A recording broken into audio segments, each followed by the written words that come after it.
Sweeking? Let's go. Let go. There's a dude on TikTok who does that. He's like, this weekend, here's what you missed this weekend gaming. Let's go. And I'm like, thank you, sir, for providing me with the news that I have not kept up with. Thank you, sir. I have another. I now have to repeat and tell everybody on this audio format.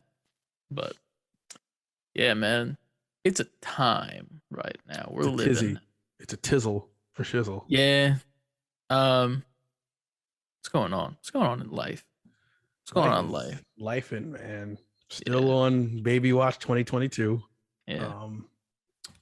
Any second, whenever this lazy motherfucker decides to come out and stop being comfortable in the womb. Fucking not paying taxes and shit. Not paying taxes. Oh, man. Get it. He's not here, and I want to be like, get a job. Take out the trash. I feel that. Lazy sack of child. Sack of, I mean, technically, I'm not at the moment. It's next to a sack, right? It's still in a sack. Well, it's in a sack, mm-hmm. But then also it's next to a sack as well, too, because of the secondary thing that comes out. Yeah, true. That thing. The thing that some people eat. Isn't that like weird, right? The placenta? Is that weird that people eat that? Or is that like... I mean, they've normalized it. To me, it's weird. I mean, I don't know. Is it normalized, though? It's not... It's common knowledge, I should say, that it can be eaten and that people eat them. I wouldn't... Like, Why? I can't tell you... I don't know people who've done it. I guess my confusion is more on the why aspect of it, more than anything. Like I don't find it to be gross or anything. Like, I don't have any of that opinion. It's more of like the why would you want to do that? You know, like mm-hmm. I don't know, dog. I couldn't tell you. I personally have no idea. I guess in theory, it's like if you think about it, like if you had the opportunity, would you eat human meat? Like if it was consensual, like they've talked about this on Attack of the Show, and it's like if someone were to be like, yes, I give you consent to eat a piece of my flesh, like a steak, but it's a person steak. A person would you steak. then do that?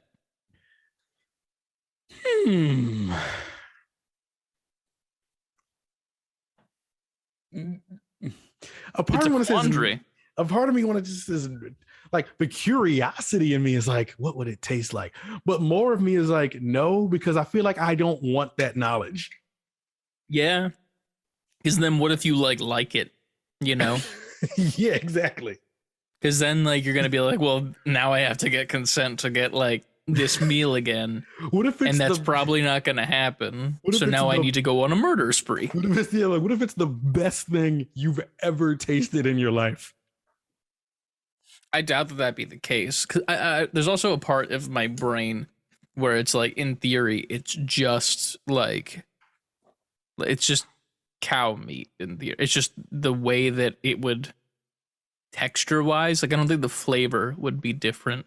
Like you feel know like what I mean? Maybe it's based on how it's prepared, like a lot of things. Yeah. Because like to me at least, and maybe it's just because I haven't had a wide variety, but anything besides chicken when it comes to like any sort of beef, whether it be like you know, bison or fucking, you know, like deer or pork chop and stuff like that, like they all taste pretty much the same. They're just a meat flavor, and then they have a slightly different texture that makes them some are rougher than others. Different. I mean, tougher than others. I mean, yeah. Some are more rough and tumble. You know, they get into like fights on the street. They're in gangs and whatnot. They use switchblades and they snap when they dance. But like the best ones do. Yeah, you know. But then like I'm like, it's the way they're prepared that makes them different, you know? But what if you eat it and it's like fresh off the bone, it tastes just the way it is, it tastes immaculate. I don't know. I don't know how I'd feel. Same thing with the P word. Placenta? That. I forgot the name of it. Like my brain is stupid. Yes. Because then, like, what if that's good? Then it's like, well, now we gotta just make another one just so we can get to that. Like, you know, like that's the 9-month fucking steak wine that we're waiting for. Every time any woman you know or are in proximity to has a baby, like you're gonna eat that when the baby comes out. You gonna finish that placenta, or can I get a piece? You're just at the door at the glass, like, y'all gonna eat that shit? Yeah, you're breathing on the hospital window glass, like you gonna eat that placenta? Fogging up as you breathe. You have the fucking cartoon like handkerchief, knife, and fork. You gonna eat that? Can I get that? Just got the meat sweats, but not in the right way. God damn. People in the hospital working there are just like, sir, this is the 4th time this week. You have to stop terrorizing the birthing floor. Who keeps letting you in what here? I want. I know y'all got a box of unused placentas back there. Give me one. In theory, they would, right? Like, kinda.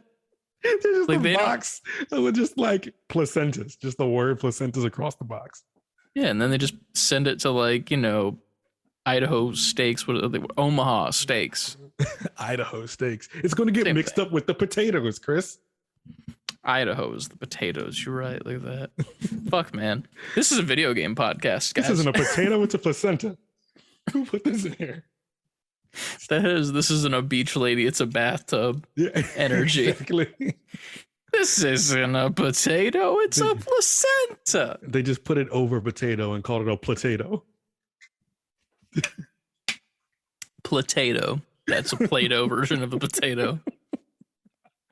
God damn. We're hitting on all cylinders tonight. God. I did have a random question for this intro. Oh, what is your favorite word and why? Like in general? Yes, just if you have a favorite word.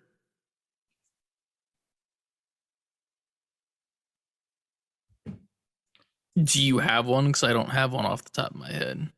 I don't use the word. I just like the word, and it's kumquat because it sounds dirty, but it's not.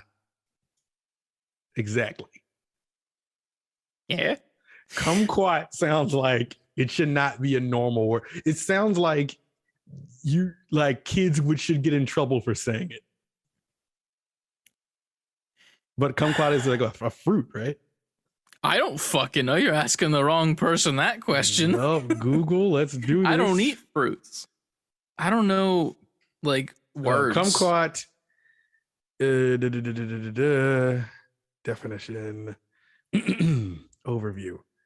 Kumquats, or kumquats in Australian English, are a group of small fruit-bearing trees in the flowering plant family of the rooted. How would you say this word? Rutaceae. I'm sorry, I was looking up words that are fun to say. What was the question? How would you say the word Rutaceae? Rooted K? Rooted J? Rutaceae. That's it? Do you know that for sure? No, this is my Italian way of saying Rutaceae. All right, we'll go with Italy on that one.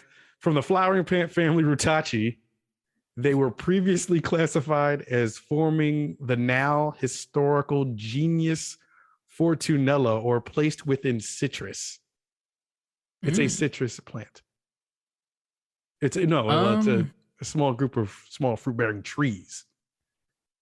No, they look like little oranges, just oval and not circle. You know what? Mine is not food related. Mine is the word superfluous. That's a good one. Because that was one of those like vocab words that I learned in school. And like when I found out what it was, like I'll use that in like arguments, like straight up, and I'll be like, "You're giving me superfluous information." And like when I say that, it makes me feel smarter, even though it's really an elementary school word that like everyone just forgets about. So it makes me feel school. I can't. A third grader ain't spelling that. Yeah, that was definitely in like elementary school, like vocab, and it was like this when we used to have spelling tests every week and shit. And then they were like, it just means you're giving extra information, you know. But when it comes to that, I like super because it rolls off the tongue nicely, you know. It's like superfluous, you know. Superfluous, yeah. But then when it comes to curse words, I was gonna say this, but I love the word cunt so much. Not only because I think it's the best curse word, but I love how it's kind of the America effect when it comes for the word cunt.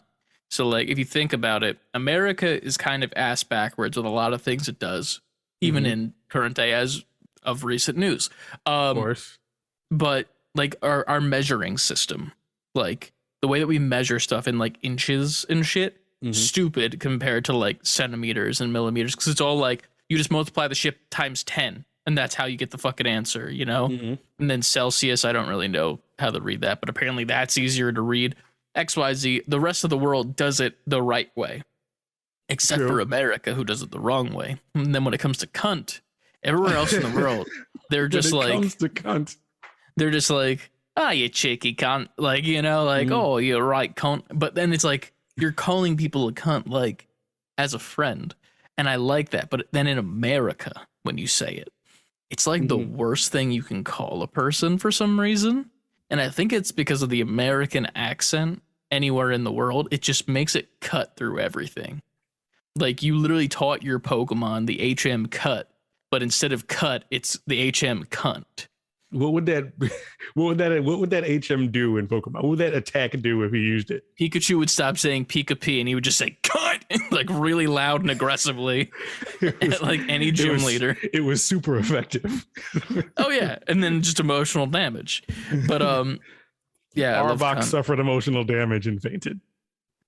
You a cunt. Replace that with Leer. They turned back around. Pikachu has a backwards hat. Arms crossed. Cunt. Like, oh shit. I also watched The Boys, so that would be the one time it's like the gym leader fainted. Not even the Pokemon. Believe you. Goddamn. Hell yeah. But yeah, that'd be mine personally. What's your favorite word in chat? And by chat, I mean the YouTube comment section, because we're not live streaming, and I thought we were. We coulda. Nah, we're doing that Saturday. That's right. That's a good fucking segue you just did right there. I see what we did. Saturday, Patreon podcast live on Twitch for next week's episode. Hopefully nothing big happens next week, or we're gonna have to do like an addendum add-in yet again. But true, it's fine. We've been pretty safe lately. Yeah, luckily. But this coming Saturday, if you're listening to this on Thursday or Friday, you have some time to let us know that you want to be on, and you have to be a member of our Patreon in the highest tier, which is only a measly $10. And then you get to come on live with us. Yeah. You spent $10 today on some bullshit. Yeah. You might as well pay for this bullshit. Yeah. And you could do it live on the camera. That's the beauty of it. But yeah. So we'll see you guys on Saturday, obviously. But for now, you know, we're chilling. We're getting through the work week as you do. How you're still not back at work, right? When I keep forgetting when you go back to work, because like every time I talk to you twice, I feel like it's been like 8 months since I've talked to you last, and like I'm just like, so when are you going back? But it's the same time like every other time I ask. No, and it's different now. It's different now since the last time. Oh, it is. Because I think the first time I was supposed to go back the end of May, like May 26th. Yeah, May 26th. Then it was June 27th, Monday. Okay. Now it is July 11th. Why did it get pushed back again? I had a doctor's appointment on Monday. Okay. And he looked at me and he checked me up. And I was like, I had to get a new primary doctor. So I had to give him the whole rundown of what happened. And he got all my charts and whatever from the hospital. And he's just like, okay. And I told him how I was feeling. He like, all right, walk around for me so I could see like your range of motion. He's like, yeah, you seem better, but I'd still rather be safe than sorry. And I'm giving you an extension till July 11th. And I was just like, thank you. Oh, I didn't expect that, but okay. Yeah. Nice. Thank you. And it's just like, the longer I don't go to work, the way more detached I am from like work life. Yeah, I feel that. It's getting to the point where it's like, I need to go back to work, because if I don't go back to work, I'll never want to go back to work anyway. But yeah, I'll definitely just not want to be in the workforce anymore. I feel that entirely, especially with where you're going back to, knowing that. But, you know, I want to just like people listening, I am open for a new job. I would like a remote job. It's pretty good. I also don't have home. I don't have office experience. I've always worked at a job like that was physical or hands-on or manufacturing or something like that. So I think that kind of hurts my chances. I mean, I don't necessarily agree personally. It depends on the position you're looking for. I mean, this is outside of the space of what we normally, but it's more like people aren't looking necessarily for people that are just like in, like, I want someone who knows how to do all the Excel spreadsheet shit. Like there's definitely jobs that are like exactly looking for that. But then there are other places that are like, yeah, we don't want you to know anything, so we can literally build you to be what we want you to be. Like, we have a spot that we need to fill, and we need you to know these exact skills that we will tell you that you need to know, and then we will put you in that box. You will do that job that you will do, and you will do that. And then you will stay there and do that, and obviously, you know, that's going to get old after a while, but, like, by the time that you're, like, at home finding this remote job, then you have experience from this, and then you can go to something else, XYZ, or, you know, we just randomly stick one episode, you know? Well, I'm looking for that right now. Yeah. Because now that I've been home all this time, like, it makes my home life a lot easier, especially with having a kid, and now there's about to be another one. If I could remotely work from home, it would just benefit me a lot. Yeah. Honestly, at this point in my life. It also is good for just like them, like the kids, like you're home the whole time. Like, I mean, obviously there's gonna be moments where they're like, oh, you're home, let's do all the stuff that we can normally do on the weekends. And you got to be like, nah, I need this time to click some buttons and fill in some boxes. But like, at least you're there. Yeah. And like, if they want to just sit in the room with you while you're doing that and they're playing Roblox, that's like a cool like experience that they get to just like hang out with you 24/7. And you know, so that's cool. But it's well, Trenton is in school now, so I probably won't have to worry about that. Yeah. And you know, the kid's gonna be the newborn's gonna be a newborn for a while. But at the same time, is that how that works? I did not know that. Yeah, I thought they just popped out and you just upgrade the software to Windows 95. That's how babies are made. So, like, I don't know. Like, I'm not really worried about that part. I'm sure there will be times that happens. Oh yeah. But even when it comes to like picking Trent up from school, like I was that last month and a half of him being in school, I was just picking him up. It made life a lot easier on my wife, and she doesn't always have to run out the door, especially now there'll be like a baby. I'd rather take care of that while she has the baby. You know what I mean? Well, yeah, 100%. So I don't know. That's where my head is right now.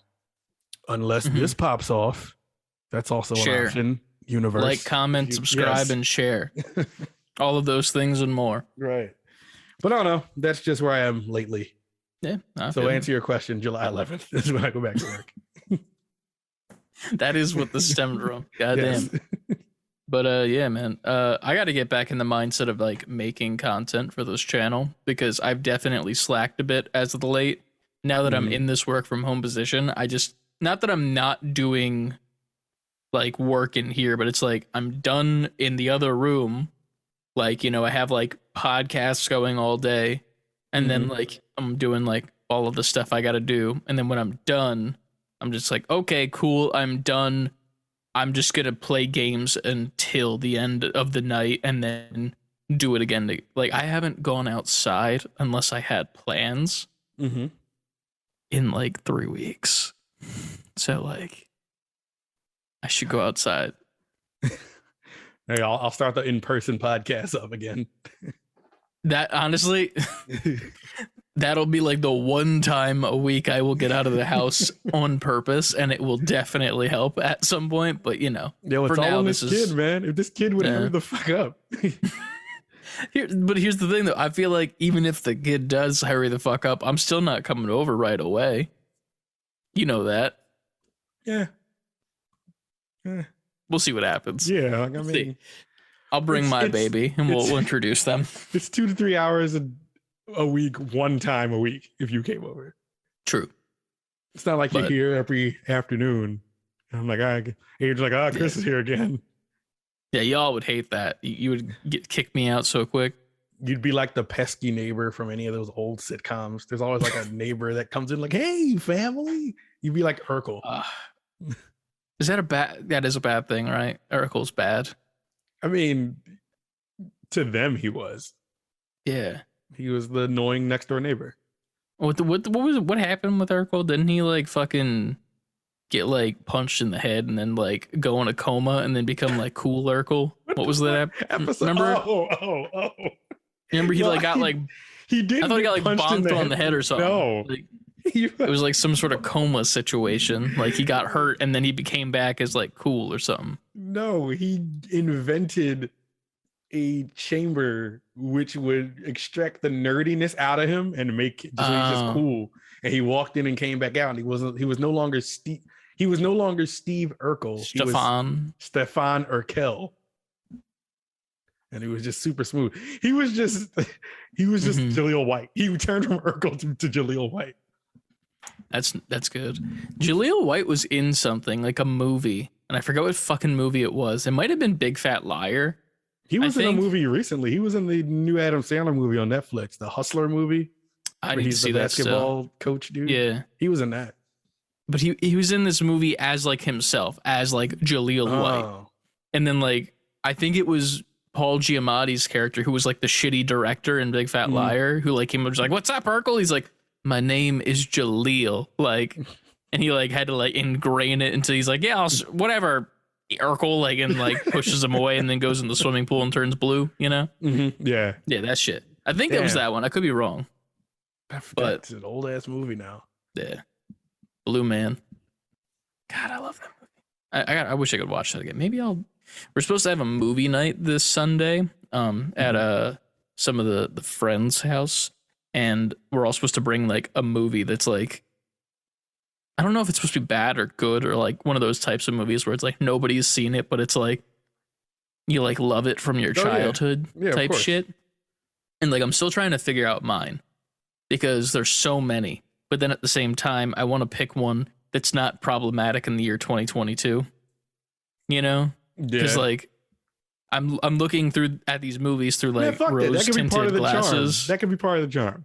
There's enough charm where it's like, is it charm or is it just being offended as of that point, you know? Because then it's like, because there's things that I don't remember, you know, like about movies that I loved when I was a kid that are definitely not okay today, you know. But I was definitely thinking Blues Brothers because I love Blues Brothers, but I think Uniguff might be bringing that, so I don't know. And I'm not bringing Blues Brothers 2000 because no.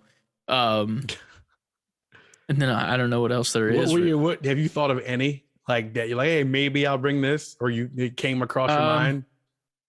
I mean, I was definitely Blues Brothers as one, and then I was thinking like some old Jim Carrey movies, like ones that people don't really usually see, because apparently like Liar Liar people don't really watch a lot, and that's one of my favorite. Yeah, how do people it's one of those ones where it's like it's like a side one.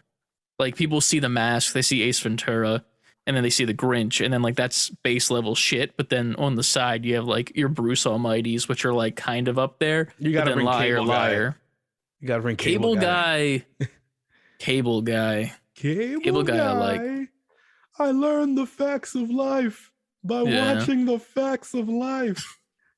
That fucking karaoke scene. Oh my god, I watched that every once in a while. Somebody to love. You gotta put the fucking like the high note where he just keeps doing this on his throat and shit. Enter that clip. Yeah.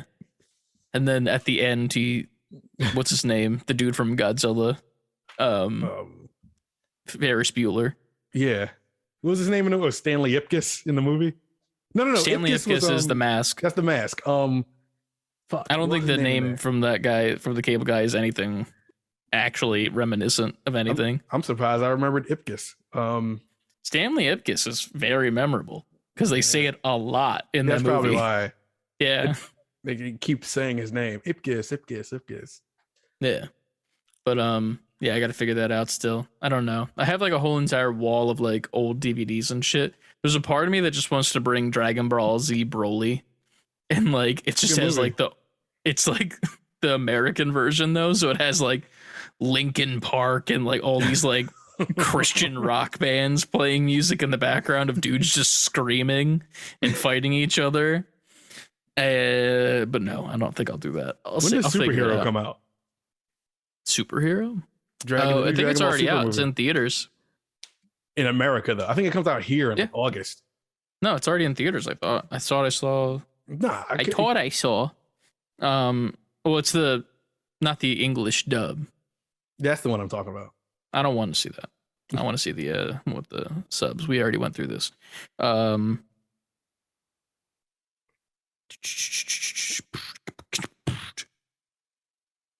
don't know. I do know that what's it called though? There's a couple scenes that have been spoiled already for me of some new forms and whatnot, which are pretty neat. Yeah, I had to hurry up and scroll past some of that shit. Some people posting it. But we'll see what happens. It'll be cool. But you know what? Fuck it. Let's get into the meat and the potatoes of this show, because this is turning into a Patreon podcast. Yeah, I guess we should start the actual show. How long has it been? Music. 30 minutes. Enjoy this long ass intro, everybody. Yeah, baby.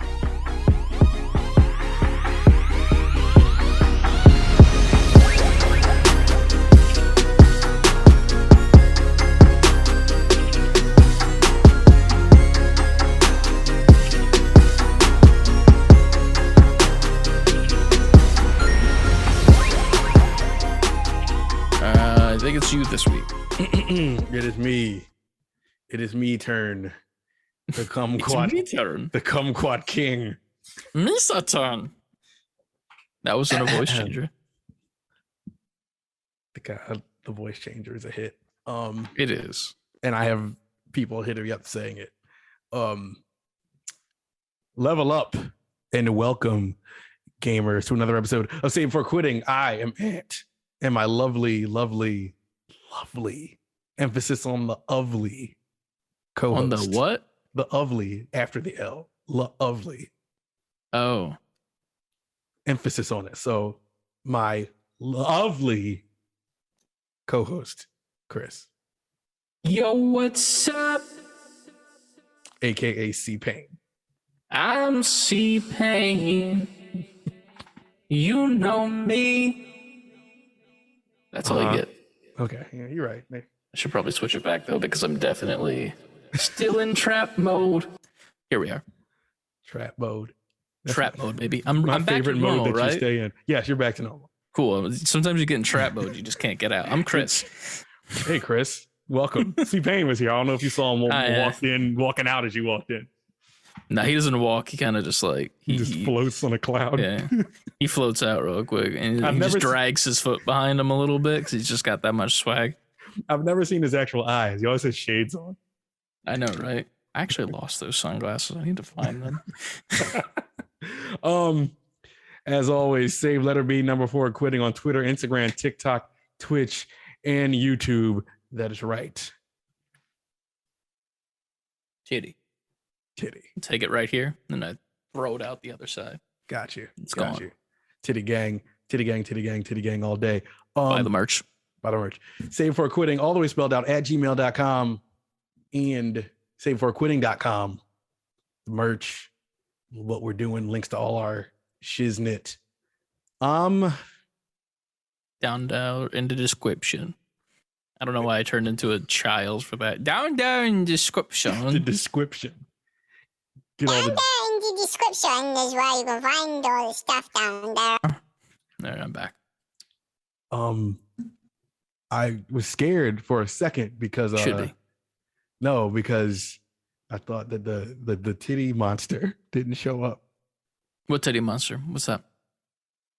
Nothing at all. I don't know what you're talking about. Well, I'm good because he's terrifying. Okay. All right. So as every episode starts, what have you been playing, Patreon. Chris? You forgot about Patreon. Listen, man, it's that save letter B number 4 quitting on Patreon as well, right? Yeah, it's patreon.com/ Patreon.com/save letter B number 4 quitting. Of course. You can't forget about the Patreon. Can't forget about that. The titty is fine, but the Patreon is what you need to remember, because that's where the money comes from, and that's what matters is the money. The titty monster. Run, please. Everyone run in this digital format. He eats children. That's why that kid showed up and now you don't see him anymore. Oh, shit. Now, Sorry. Anyway, that was close. It's close. Close one. That was really close. Did you pass the titty monster when you left? Did he leave when you walked back in? I didn't see anything. You're missing all the. This might be like a Moon Knight thing. Like, just do that. Yeah, that's the noise that little he makes. Okay.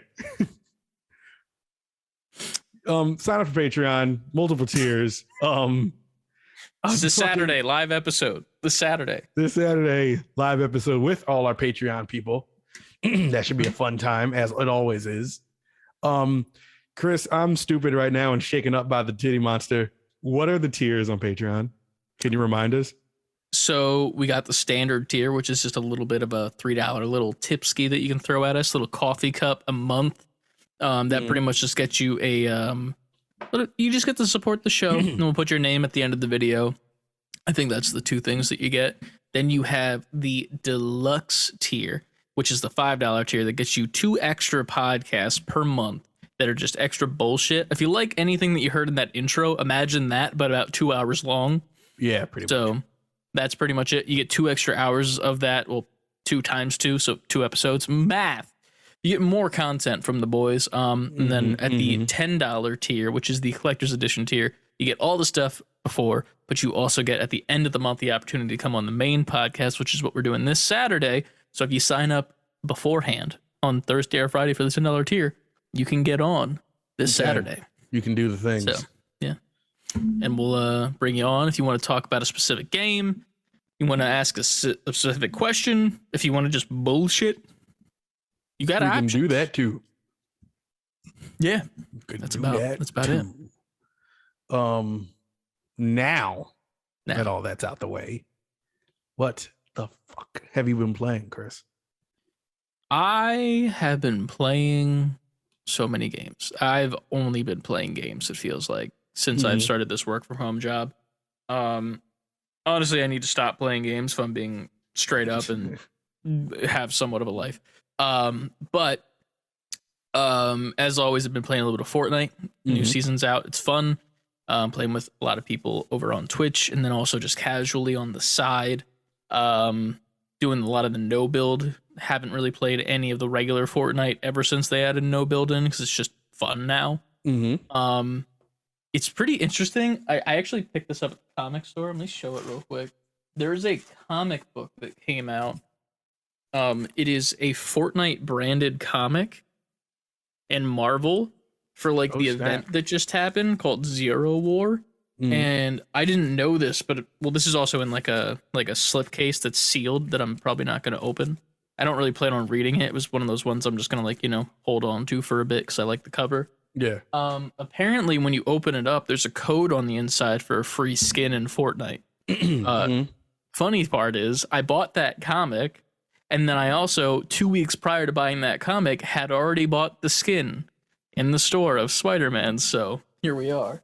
But that's been fun. Darth Vader's in the game now. He like randomly lands somewhere on the map and you can go take him out and then get his lightsaber to use for the rest of the game, which is pretty neat. But other than that, I've been playing Red Dead Redemption 2. That game, I am on the 6th chapter, which is the last one, I believe. I'm just now realizing that there's like, I think there's 2 endings, if I'm correct, because you can do like good things and then just be a straight up asshole. Like you have those 2 options, and there's like that slider at the bottom. And I was kind of like the whole game, I was going in between the 2, like casually, because like you'll rob someone or accidentally run into someone with your horse and you'll immediately get like negative points and go more towards the evil side. But then at the end of the game, there's a lot of missions that are just like straight up moral decisions. Like, do you want to take the high ground here and be a good person, or do you want to be a fucking asshole? And when you do those choices, instead of it being like that little bit that goes up or down like usual, it's like huge fucking jumps to like the max. So like I'm maxed out at like the nicest guy now, even though I've casually murdered many people throughout this game. So like I'm not a huge fan of it, because like I feel like some of the stuff that I was doing should have impacted it more than it did, but whatever, it's beside the point. So I'm kind of in the end game there for the good ending, for like the good guy version of Arthur Morgan's story. I'm not sure if I want to go back and do the bad one or just watch it on YouTube. I don't think I need to platinum this game, but we'll figure it out. Other than that, what else have I played? A little bit of Turtles. I still haven't beaten it yet. I don't know why, but like I can't just play that game, like mainline it, because it's too much of the same for me, if that makes sense. But like it's I think that's why it's short though. Yeah, I mean it's short, but like I short. couldn't beat it on stream because like I got bored so quick of just hitting the same button over and over and over again. And then like, not that the enemies are boring to fight, because obviously there are different types. It's just not my cup of tea when it comes to beat 'em ups. Like I like more options than what there are. And I feel like it's a very simple game. It's a simple, fun game. Yeah, but see, I completely understand that. I don't even think that's anything for like someone who's super into it to be offended by. Yeah, because I feel like this game was built for a specific audience from a specific time. If you were fucking 80s, 90s in an arcade with 1 million quarters playing the originals, that's who this is for. Yeah, and I'm not mad at it at all. Like I like it a lot. I just definitely I know my limit on it. Like I can play it for like an hour to 2 hours, and then after that I'm like, I'm done. I can't play this game anymore. I need to give it like a couple days, because at least with Red Dead I feel like I'm doing something different every time I play. Same thing with Fortnite. Like even though it's the same thing, like yes, I'm playing a battle royale trying to be the last one, every situation that I'm in is different each time I play, as opposed to Turtles where it's like I'm just beating the same button over and over and over again in different rhythms, I guess you would say, to beat up these foot soldier that are slightly different but not really. And it's not my favorite game of all time. It's not what I was born into. So there's that. And then lastly, I want to get back into Elden Ring, but I haven't touched my Steam Deck in about 2 weeks just because I haven't had the urge to at the moment. But I want to play that again. But I've been playing, and I played it on stream yesterday for a little bit, the Overwatch 2 beta. Which has been it's fun, but it feels different in not the best way so far. I don't know how to explain this, but it feels like you die in the game so much quicker now as opposed to Overwatch 1, especially getting back into Overwatch 1 for the past like month or two with Haptic and like playing with those two guys for a while. Like you can stay alive in that game for a long period of time as long as you're not just standing out in the open pretty much, and you can heal yourself because of the different med packs on the ground. Yeah. In this game, I feel so, the term in this that it is used is squishy. Like I feel like people are just able to like pop me and like I'm just gone and immediately. Like I literally would die and then I would like make my way back to point as I'm like running back after respawning, and I get one shot killed immediately, and I'd have to wait again, and I would keep having to do it. And apparently a lot of people are saying that it's almost like deathmatchy feeling now. Really? Just because of how easy it is to die. They did change up the amount of people on each team. It's 5v5 instead of 6. So I understand needing the damage to be a little bit more, and, you know, people needing to play a little bit more safe and whatnot. But like, it's so weird because like I feel like even when I played off stream later that night, I played like 3 or 4 games with Brett just casually.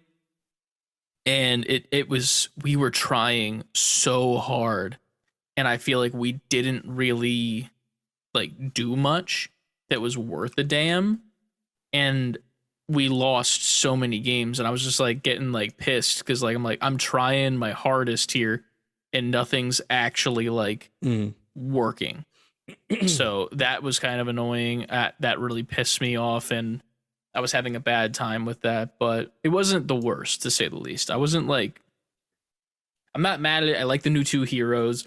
I like the maps that they've introduced. It is just the PvP still, so there's that, but it's fun. It's fun. It's Overwatch. It's meant to be played with friends more than it is just like as like a super hardcore shooter, in my opinion. Yeah. Unless you have a team of 5 that will do that, but for me, I think it's going to just be a casual game for now. I might play it a little bit later tonight, hopefully, once we're done recording, but we'll see. But yeah, that's what I've been playing. What about you? I also play some Turtles, of course, which still great. Nothing much more to say about it. I downloaded Sonic Origins, which came out last Thursday. Nice. And if people who don't know, it's a collection of all the classic Sonic games: Sonic 1, Sonic CD, Sonic 2, Sonic 3, and Knuckles. Except they packaged it in this new, like, it's widescreen now, 16:9 instead of the what's the old ratio? Square. Sure. The old square ratio. I don't know. And they've added new like mission modes where they like package certain levels and have you do a specific thing. And if you can do it in a certain amount of time, you can get like S, A, B, C, D rank. Nice. You're pretty much trying to complete the mission and get the best time. There's boss rushes where you just go through each game and fight all the bosses. They've added all these new modes to make these old games seem fresher for the audience that used to play them and a newer audience to get back into, and it's easier now. Not easier, nice. But they've modernized it in a way where if you've never played these, you won't have a problem playing them. Sweet. That's been fun getting back into that. I played on Switch, but I platinumed it essentially. I beat all the games with all the emeralds and all that stuff. 100% in all the games, because they have it packaged in like an anniversary mode or classic mode. Yeah. And classic mode it's just the old game. You're playing it the way it was given to you in the 90s. Anniversary mode, they've strung all the games together and added new animated cutscenes in between each game to string it together as one long story, which was dope. That's cool. It's really dope. It gives a whole bunch of context to the games and how they all mean something to the one that comes after it. I like that a lot. That's pretty neat. It's really good. So I did all of that, and then all the mission modes. There's 20 missions per game, or like complete this in this amount of time. So I S ranked all 80 of those and unlocked everything. I finished it this morning, getting everything. I was like, that was a cool 4 days that I just pretty much beeline this game. Nice. But that was fun. Like it kind of gives new energy to those old games. So I like back when to they life. I like it when they can bring something back and it doesn't feel shoehorned. Like you didn't just repackage old ROMs and give it back out. They actually made them. They modernized them. Oh, so that was good. Awesome. Other than that, that's it. That's all I played. You played no Turtles? Turtles and Sonic. That's it. Damn. I've been kind of, sticking close to the wife, waiting for the kid. So like I've been just on my Switch, just laying, like I'm just hanging around her just on my Switch. Yeah. You posted a picture of that in the Discord, I'm pretty sure too, where you were on like in bed playing the game while also watching Simpsons or some shit. Exactly. Yeah. Yeah. Hell yeah. That's been where I've been. Hell yeah. Just have you been watching anything besides The Simpsons, or are you still just repeating The Simpsons? That's like our go to bed show. Like if we're just laying in bed, we'll just throw that on. What have I watched anything? I watched that. I just talked about that Adam Sandler movie on Netflix. That Hustler. It takes place in Philly. It's about him being like this basketball coach. That was pretty good. It's a good movie. I heard that the actual basketball player in that, like it's an actual NBA player. He does exceptionally well in an acting role, which was surprising to a lot of people, especially coming from LeBron in Space Jam and Michael in Space Jam, where they were both phoning it in. Yeah. So that makes me even more interested to see it. Like I don't give a shit about basketball. No, the story is good though. Like I think you can still like this movie. I feel like that's like when it came to I played the NBA 2K the story mode that was done by what's his fucking name? Spike Lee. I played that one and I really liked it because the story. Yeah. I don't care about the game. I sucked in the gameplay aspect of it, but then when it came to the story, I'm like, this is fucking good because Spike Lee, yo. But like, I'm interested to watch that. I think I'll check that out later this weekend, hopefully. Yeah, that was good. I watched something else. I watched Kevin Hart is a new movie on Netflix. I heard mixed things about that. That was kind of like, that movie is every Kevin Hart movie. I've heard that it feels like there's two movies happening at the same time. Like it's like separate from each other. Kind of, yeah. But this movie is just Kevin Hart is attempting to do something and he gets derailed and he feels downtrodden. He's like the underdog and he ends up pulling it out at the end. And in between all of that, he's Kevin Hart, wacky Kevin Hart. But it's just like I want to do this thing. This thing gets in my way. They count me out because I'm goofy and I don't seem like I'm capable. And I pull it off in the end. The end. This is the one with Woody Harrelson, right? Yeah. Yeah. You ever seen Ride Along with Ice Cube? Yeah. Yeah, 100%. It's that movie. It's a ride along, except it's Woody Harrelson. Great. It's interesting. And when you watch it, but when you get to the end, like, that was the same exact movie. I've heard the funniest thing is that there's got to be something in Kevin Hart's contract that says that he's not allowed to get blood on him in any way because he gets thrown around so much in that movie and he never has blood on him one time. No scratches, no blood, no dirt. He looks pristine in every shot. There are things that happen. I was saying this to Adrian. I'm like, they should have like broken bones. Like this shit that happens to him. He's like an average guy. Woody Harrelson is playing like the killer action dude. So him getting out of things and fighting people and shooting people makes sense. Yeah. Kevin is going up against these killers and just ending it like, whoa, that was crazy. On to the next thing. Whoa, like, man. Yeah. You know what he sounds like, dude? I'll tell you what he sounds like right now. 1 second. Whoa, man. Oh, geez. Oh, I just got thrown off the building. Oh, whoa, man. Go see the fucking next movie I do. Ooh. Beautiful. Yeah. I can't wait to see how bad Borderlands is. Because he's literally one of the main characters in that. And that game is so bloody. And if he doesn't get an ounce of blood on him. I don't want this to come off like I think Kevin Hart is some terrible actor. It's like, it's not. On the surface, it's just not believable in a way. It's just things happening to him, and he's just like, oh my god, you know how I'm like, bang, boom, boom. What's going on? Like his whole thing, his Kevin Hartness, just carries him to the end of the movie. It's because Kevin Hart doesn't play characters in movies. He plays Kevin Hart. Yeah. In these situations. Like, the only movie where I was able to disassociate that it was Kevin Hart was Jumanji, because he was acting like a character that was inside of him. Right. So that was like, yes, this is Kevin Hart, but there's a person inside him that is being outwardly looking like Kevin Hart. That's the only movie I've ever seen with him where I'm like, I can believe that you're acting right now. Same thing with The Rock as of this point. Like, I feel like he's just gotten to The Rock, if that makes sense. Like, I saw Black Adam. I'm just like, oh, it's fucking Maui, yo, with electricity. Maui with electricity. Like, I don't care. Maui lost his hair and then he fucking got a skin tight suit and now he can do electricity powers. Woo. It's that movie.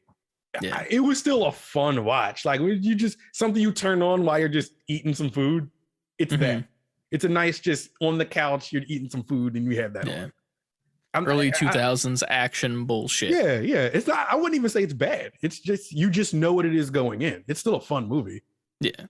I feel you. I watched Umbrella Academy. I was with Adrian watching some of that because she's all into it too. This season changes so much about my opinions of characters, and it's insanity. One character, I'm not going to spoil anything just in case anyone decides to watch it, but like one character that I very much loved, I hate now because of the actions that they took the whole entire season, the person they became. Another character is completely different, which that one's not much of a spoiler. If you watch the end of season 2, which is most people, they go into that alternate universe, and Ben, the guy who was a ghost with Klaus, is now alive again in this universe. He's a completely different version of the Ben that we've seen, and that's very interesting for the actor, like, because he's been like this kind of like cocky nice guy as a ghost to Klaus, and now he's completely different in this world. But yeah, man, it's good, and then it ends in a way where I don't know what the fuck's gonna happen next, which is another thing that I binged it and I was like, no, I gotta fucking wait again. What I gotta fucking wait years. This is season 3. Okay, I remember watching some of season 1 with Adrian because she was into it. I didn't see 2, and I saw like a couple episodes of this season, but since I have no context to anything, I'm just like watching it as it is. Yeah, and I'm just like, and I enjoyed it. I was like, I don't know what any of this means, but this is entertaining to watch. I feel you. Like, there was no gravity to it for me, but as someone who liked it regardless of all of that, I was like, oh, this is pretty good if I'm watching this and don't know what it means, but I'm still like, don't turn this off. Yeah. Dude, there was one line in this season that was so fucking good and I loved it. It was, it was one of the characters was like, I wish we could go back to when we were just being hunted by time traveling assassins with cartoon masks in the first season, because it was so much simpler then. And when the person said that, I literally paused it and I was like, that is insane how that was simpler than what's going on right now. Because that in and of itself was like mind boggling in season 1. But now everything that's happening now, I wish we could go back to the cartoon assassins because goddamn, my brain is too small. Right. But yeah, man, it's pretty good. Miss Marvel, I still don't love it. I haven't even watched. I gotta catch up. I watched the first. No, I watched the first 2. Is there how many? Is there 4 or 5? There's 4 now, I think 4 or 5. I watched the first 2. I haven't caught up yet. I just don't think it's for me. Like and that's the beauty of it, is that I just feel like it's a show that wasn't made for me, and that's fine. But what's it called? And then Obi-Wan, which ended phenomenally. So go watch. I've been seeing people talking about that too. Yeah, it's very, very good. I feel like I watched something else.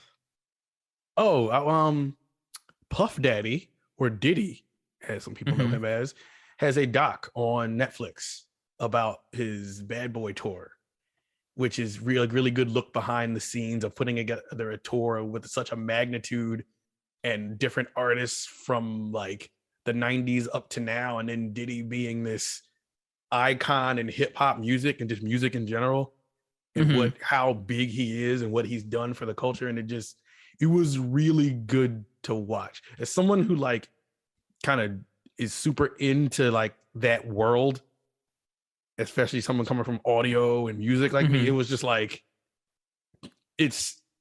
And then the nostalgia factor because they're just playing music from like '94, like all the old classic shit, and then they're like, and it all comes together on stage in like current day. It's just like it's a dope ass watch. Like even if you're not into that music, it's still really good. Like to see behind the scenes of what goes into all that shit. It's crazy. Okay. That was a good watch. That's on Netflix. Nice. Hell yeah. Well, I think that's it. I think that's all I watched and all I played. I think that's all we got. Now it's time to get into the news, and there's only a couple main stories to go over. I'm pretty sure that majority of what we have is based all around Nintendo, if I remember correctly. Yeah. There might be some other stuff. Let me just double check before. I think it might just be the Nintendo Direct Mini. Just Nintendo. Yeah. Quick little side thing regarding the Overwatch 2 beta. Back when Overwatch 2 was first announced, it was promised by Blizzard that Overwatch 1 would still continue as a service. When the beta for Overwatch 2 came out, they also gave us the information that once Overwatch 2 comes out in October, Overwatch 1 will no longer be of service anymore. They are completely shutting down that game now. So Overwatch 1 will literally die in October. All of your stuff, like that you own skins and stuff, that transfers over to Overwatch 2. So it's not like you're losing anything. So like obviously if you've been playing since the beginning, like I have, it's kind of shitty. But it's one of those things where I'm like, I don't know why they're doing this. Like I understand not updating Overwatch 1 ever again. Like just but don't make it not playable. That's weird to me. Like I understand we're trying to move into Overwatch 2, but like if you wanted to do this, like is everything and pardon my ignorance, is everything you might have said this from Overwatch 1, like maps and everything, all in Overwatch 2, like same exact shit? Technically, but no. I think the maps, the only difference is like, so there are the same maps, but they're different environments in the map. So like, it's a nighttime version of this map, or like it's a different season or some shit like that. So it's the same map in like generally the same like layout. Layout is the exact same. It's just the aesthetics of it are different for a lot of them. But there's also a lot of new maps. There's a new game mode, at least for the PvP stuff. The only main difference is the 6v6 to 5v5. So there's that. But other than that, it's just weird to like completely cancel a game pretty much and just make it unplayable. Like, especially for people who have played this for so long, it'd be like Fortnite just being like, yeah, we're done. Like you can't do that with how much money people have spent on this game. You know, like you can't just say it's gone forever now. Like when you put your Overwatch 1 disc in now, it will launch Overwatch 2. That's like wild. That's the way that it's going to work because it's a free to play model now. And that's insane. But I'm not happy about that. That's the one thing that I'm still not happy about. I mean, I wish there was some sort of way that Overwatch 1 was still playable, even if they just never updated it again, which would be fine with me. But that makes me wish it was like Fortnite. Like just then don't call it Overwatch 2. Yeah. I mean, I remember that being the argument when Overwatch 2 was announced. Like, well, why then make it that? Call it something else. Because call it Overwatch, but add a bunch of shit. You want to just Fortnite it and let it just evolve. I feel like this is going to be the reason why Fortnite will never do a 2 is because of this. Like they're going to see, I don't think that Overwatch 2 is going to fail because I think the free to play model is a good model for what this is straight up, just like in general. I know there's a lot of people that don't like the battle pass system, but the battle pass system is no big deal, especially since you don't have to spend money on it. Right. It's just skins. It's just cosmetic bullshit that you don't need. You can earn it already with in-game currency that you get. They are taking loot boxes away, which is weird because you would just get them over time from playing. and then you could also pay for them. But like, that was a big aspect of Overwatch is having loot boxes, and now they're just gone. Yeah. There's this new in-game currency, but we don't know how that's going to work or why it's going to work or what the like how much are the skins going to be money wise. Like for what I got, the Watchpoint edition or whatever it's called, the $40 thing that you can get on Xbox, PC, or PlayStation, wherever you spend your money, it doesn't matter. It's the same thing. You get the beta access instantly. You get Overwatch Legendary Edition, so you get extra 5 skins that came with. Which, in theory, that game will be dead in 2 months, so whatever. Or 3 months, mathematically. No? I think 3? I don't know. But fucking, you also get the Battle Pass for the first season for free with that. So you get that automatically, and then 2,000 of the currency. But, like, we don't know what that's gonna be. So, like, it's not necessarily a scam, but also, like... I get what you mean, though. It's not looking amazing. You feel like something's got to give. Yeah, I just want more explanation, but I also am not mad because I feel like this is a good direction that Blizzard itself is moving in. So that's nice at least to see, but we'll see what happens, to say the least, for Overwatch. Overwatch 2 is fun, though. So if you get beta access, fucking play it. You know, who cares? Now on to Happier Trails, which now... Nintendo had this mini motherfucking thing. Your mini partner direct? Yes, mini partner direct. And the funny part is that people are saying this is the best direct of the year. And I don't know if you agree with that. No, I don't. But funny. That's sometimes I feel like that's a selfish way to see it because I don't agree, but there was something here for everyone. So maybe there just was less here for me. There's less here that I was excited about. There's some standout things, but yeah, overall, I'm just like, it was fine. 100%. So I guess we'll just run this down from top to bottom. They started off with Monster Hunter because I think that came out this week, if it's not out already. Spellbreak, yeah. So that comes out this week or at some point this week.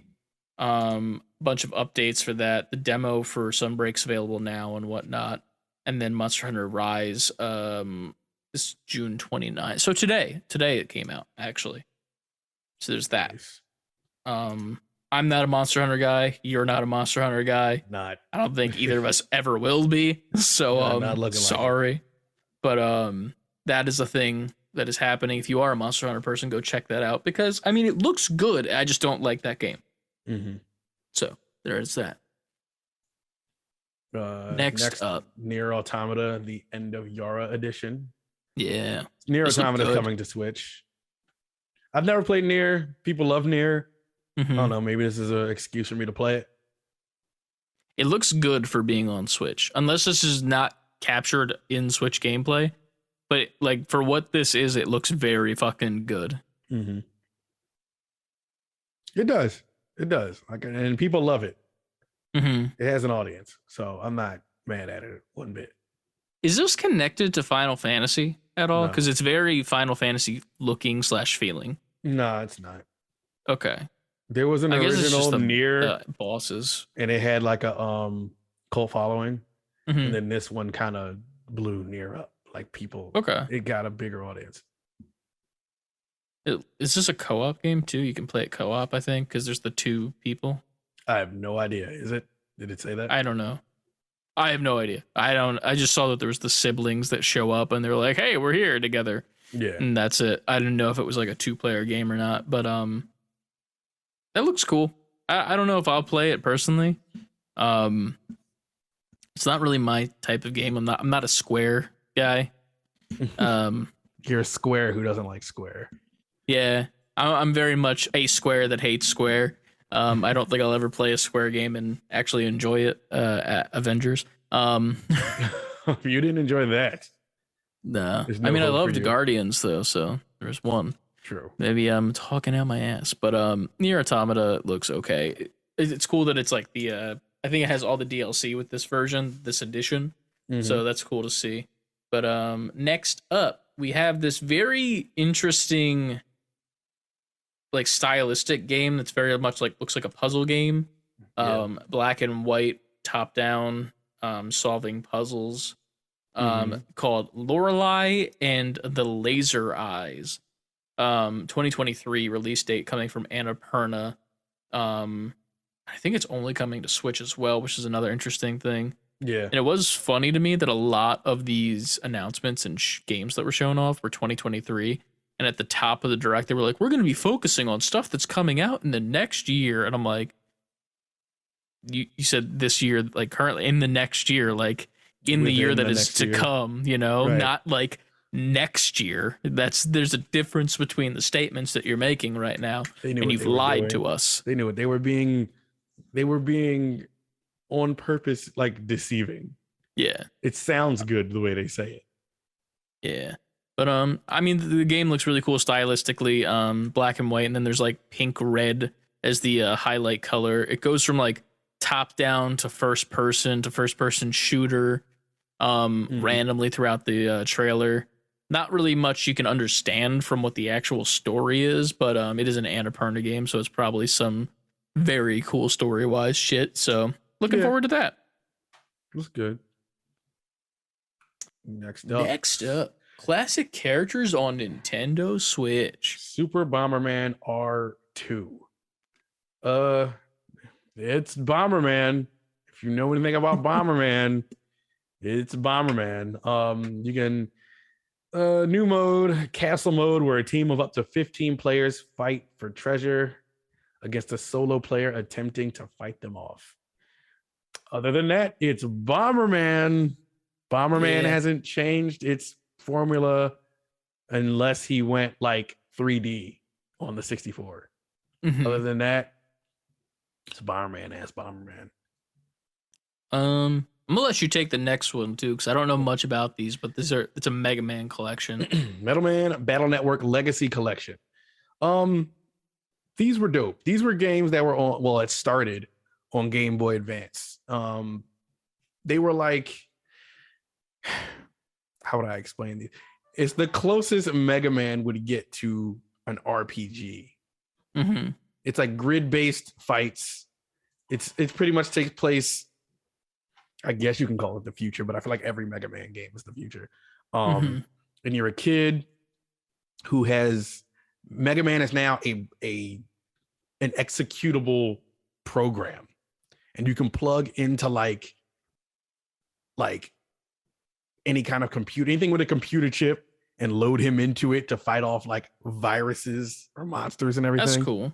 And then when you meet him up, when you run into an enemy, it turns into a grid-based RPG, but not grid-based like tactics, because you can move freely around the grid and avoid attacks, but you have to plan your attacks out based on the chips you have, which is pretty much like card-based, but instead they call them chips in this game, which now makes me think, I guess I did like a card-based RPG because I like this game.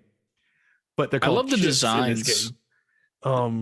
This Mega Man and Proto Man design are like my favorite. I remember I had toys of these growing up, and like you could take their arms off and like replace them with other characters' arms that were like different shapes and shit. Yeah, and it was very cool. I also liked Mega Man's little like hair shooting out the back of his head. Yeah, it was definitely a dope design. Mega Man's gone through a bunch of many designs. This was definitely a cool one. I say, again, I've only played Mega Man Battle Network 1 and 2, but on GBA, but they were fun games to me. So, you know, if you're into that, into the idea of that, it's a good time. Now, the rest of these games, I don't know. Robbie in our Discord said, I think he said up to the fourth one he liked. And I think, how many are you getting with this? You get a lot. It looks like about 12. No, 10 total. Yeah. Like I can't speak for any of those latter ones. I have no idea where they went with it, how it changes. But if I'm going off the first two, like the original formula of these games, they're fun. They're fun and worth your time. Like if this isn't super expensive or anything, and you just need something like to pass the time, a nice little quick puzzle RPG, like I think people would enjoy it. Oh yeah, 100%. Next up is Weird. Man, I remember the original version of this came out. I played a Pac-Man game that looked like this on my PS1? PlayStation 1 or 2. I forget which one it was. If it was Pac-Man World, it's the same game, just remastered. Really? Yes, that's what this is. Okay. I don't remember what it, like, I can't remember like the actual like name of the game. I just remember it was a 3D Pac-Man. Mm-hmm. I can't even remember the gameplay. I just remember it was 3D Pac-Man. But like the fucking family looks like nightmare fuel to me. First of all, let's go out and say that on a limb. But Pac-Man World Repack, spelled without the K in Repack. It looks like it's a bunch of different types of games rolled into one, to say the least. Platformer, driving, fucking jet, and then also like what's the Mario Odyssey type game where it's like what's the name of it? The type of game that it is. Isometric. Like Odyssey, it's like moving around and like an open world kind of, but it's not an open isometric world. would be like you said Odyssey. This 3D world is more like isometric. Okay. This is more like Odyssey, I would say. Like it switches back and forth, kind of. Yeah. It's very reminiscent of like if Crash Bandicoot modded itself and had Pac-Man as the character model is what it looks like. But it's okay looking. I don't think I will ever spend money on a Pac-Man game in my life. So there's that. It's a by the book, safe 3D platformer. Like if you just something you could probably get a kid to play. I remember playing this on PS1. I think it was like a rental. And it was fine. It's not a bad game. It's not going to blow you away. It's just a platformer. It's just weird, man. Like Pac-Man is not a platformer. Pac-Man is literally the arcade game. That's it. That's what you are. Except that's all you're allowed to be. It's not that he's not allowed to be anything else, but it's like realize that when you fail, it's because that's not what you're supposed to be. If that Read makes the sense, room, you know? Pac-Man. Literally that. Like you should not have a family besides Miss Pac-Man and a dog. There's a dog in the cage, dude. It's like Pac-Man shaped. Fuck out of here. Pac-Man, you don't deserve a family. He can have the wife. He doesn't need the fucking kid and dogs. I don't like it. I'm sorry.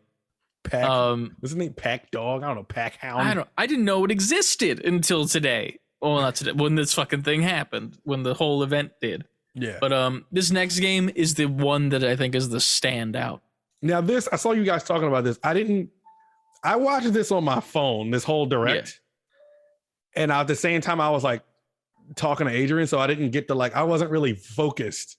Mm-hmm. So right now, as we're talking, I'm watching the trailer again, just so I can get a better idea of it.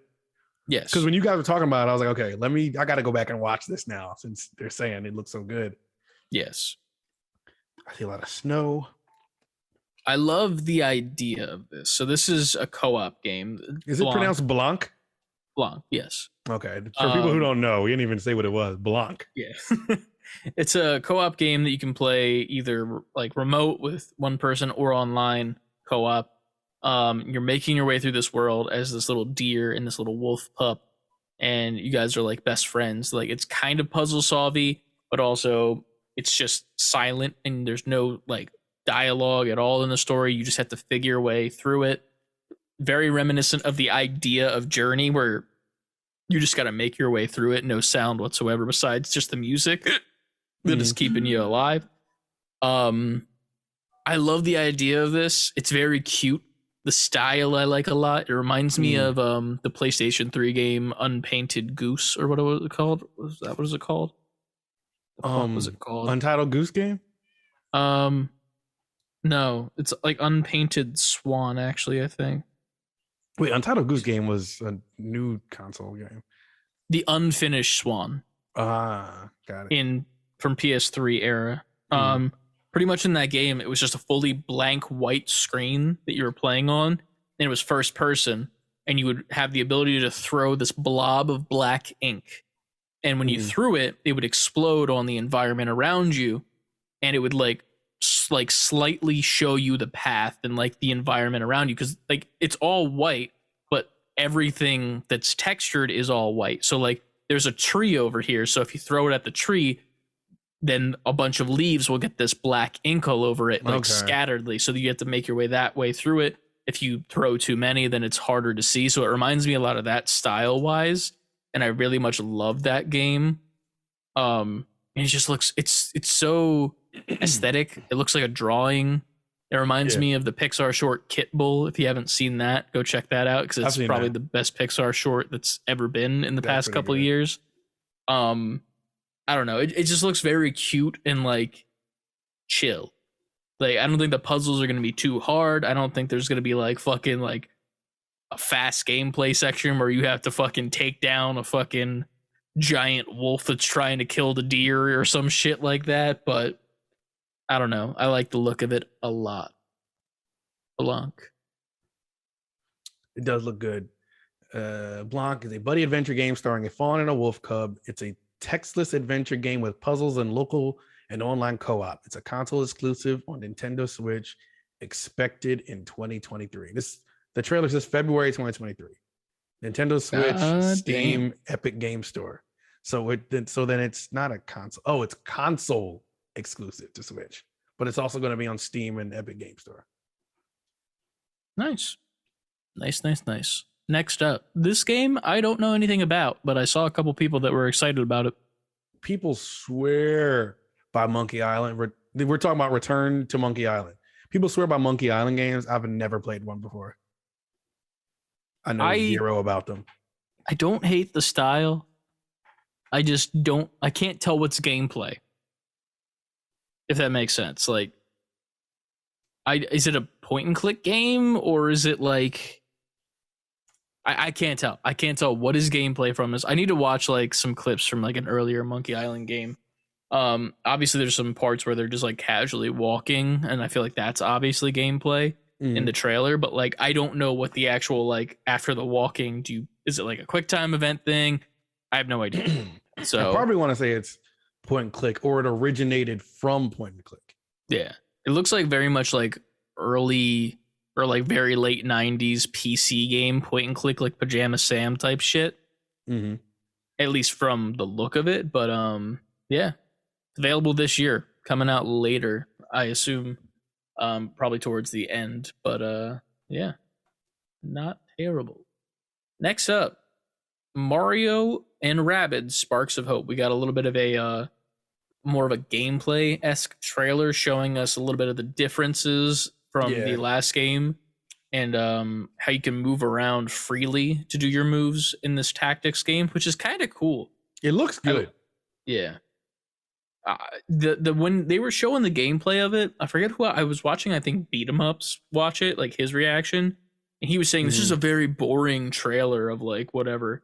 But I was like, it's not though, because this Mario is like casually running, like you're like using your thumbstick to do your movement, and then go and like hide after you do your movement and your slide attack, and then you also get to do an additional attack after that if you want to, which is very interesting. I like that.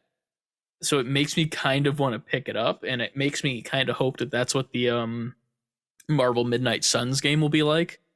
Just because I feel like I'm not a tactics game kind of person, but this would make me more so want to play a tactics game. Right. So I'm hoping that they take some inspiration from that. It made me want to play the original just so I have a taste of it. I've had the original on my Switch for ever. It went on sale a while ago. You know, Nintendo games rarely do that. Yeah. So I just bought it because it was on sale, and I just have it, and I've never touched it once. So what I think I'm going to do while I'm in full Switch mode lately is just start the original up and just get a taste of it and see if that kind of gets me to want this sequel. Yeah. I love the sequence with the bomb or the bob, where he like slides into it, sets it off, then picks it up and then throws it all in the same motion and then stays in cover. That whole thing sold me. I was like, okay, this is a cool tactics game as opposed to just like, I'm going to do this and now I'm going to move over there and then I'm going to do that. Like, it feels more tactile than it does an actual tactics game. Like they have action RPG. This is like an action tactics game. Yeah, I like it a lot. So I never thought I would say that about a Rabbids title, but here we are. It's a Tactions game. Tactions. That is what it should be called, and that's the podcast title. Tactions. Mario Tactions. I don't know. Mario Tactions hyphen Pac-Man doesn't deserve a family. Kumquat. Kumquat at the end. Hell yeah. This is the longest podcast title. What is this next game? Because I don't know how I feel about it. Let me refresh my memory. The game is called Little Noah, Scion of Paradise. It looks like Little Noah is Scion of Paradise is a 2D strategy game. So it's almost like a 2D tactics game. Well, no, because it's 2D. So this would make it just a strategy RPG. It looks like a mobile game. It does.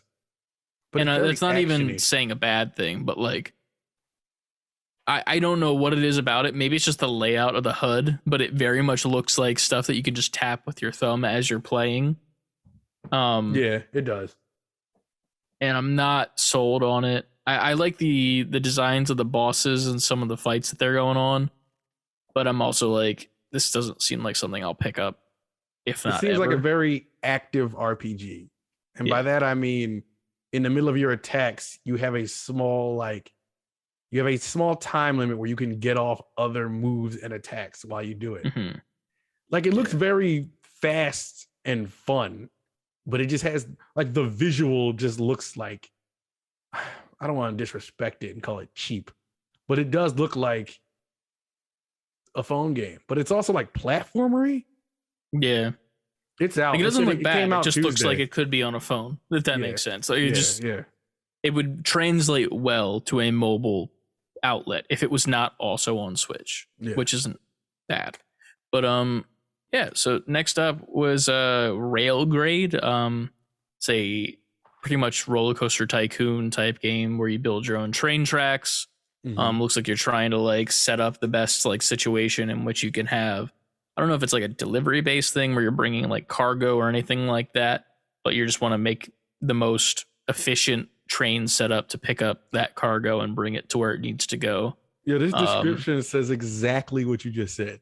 Like I'm on Polygon, right? And they just have a description of everything that was announced, and everything has at least 2 to 3 sentences, like going in depth and giving you a release day and everything. Like the last game, the Little Noah game, it said Little Noah on Scion of Paradise 2D strategy game out Tuesday. That's all it says. And other ones have all these words. This one says even less. It says it's Roller Coaster Tycoon, but trains coming this fall for Nintendo Switch. Jesus Christ. I mean, that's pretty much what it is. It's just roller coaster. It's another tycoon game, which I mean, I used to love playing Roller Coaster Tycoon, but I feel like it was more about the people that you would get to go onto the rides as opposed to like just making the rides itself. This doesn't seem like it has that human element to it, if that makes sense. Like it doesn't have the stakes of like, I'm building a roller coaster that needs to not kill people, if that makes sense, you know? Not to say that it's bad, but so next up, Legend of Right. RPG time. Yeah. I love the style of this. Yes, it looks, that's what kind of had me like, maybe I would just try this. It's so interesting the way that they laid this out. Sorry, I'm like watching and I'm like digesting it and like not doing a podcast. So, but it's called RPG Time, The Legend of Right. It's out on August 18th. Deskworks The Legend of Right will be released on Nintendo Switch on August 18th. But I'm seeing it's already on Xbox Series X and Windows PC.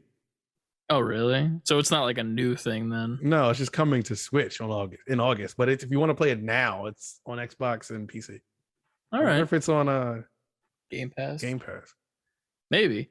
I would definitely check it out if it was on Game Pass. It looks really cool, the style that it has, like a notebook and all. That's where all the gameplay's happening, and it's all drawn with pencil. And then while that's going on, the notebook's on a table, so it looks very tactile, and like you can see what's happening and like how it's being drawn. And I like that a lot.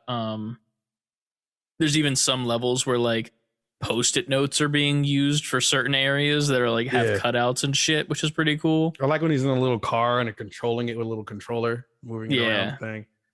There's a little music up at the top right with like an iPod that changes as the level changes, and there's little puppets that the character uses that are on like sticks to like do like comic panels that are popping out at you, which is pretty neat. It's pretty fucking neat. It's good. At the end of the trailer, it also says it's on PS4 on August 18th as well, and it'll be on Steam September 13th. Wow. Next up, we got Sonic. Here we go again with Sonic. Sonic Frontiers. It's not much more to say from what we already have seen from this game. They've shown the cyberspace levels, which is what they're called, which are portals into more modern, more of the Sonic 3D games you know of. They look like. So at least you know you won't just be running around this desolate area, open area. You also get to play some classic Sonic type levels at some point during this game. They reveal a big ass enemy at the end. Obviously, we don't have information on who that is yet. I mean, one could assume Eggman is involved because it's Sonic, but it's something we've never seen. But it's a lot of what we've seen from this already. What are your thoughts on how it looks? Well, they're showing Switch footage, and it doesn't look good there, which I never expected it to, and I never wanted to get it on Switch. Yeah. That was the one thing that I took away from this whole entire presentation. I was like, you shouldn't have shown this. Switch shouldn't. I feel like they have to sell, like Nintendo wants people to know it's there because kids want Sonic and kids have Switches. I understand why they show it. Because if a kid is watching, it's like, all right, great. I have a Switch Lite. I can play this game that maybe my parents didn't get me a PlayStation or an Xbox or something.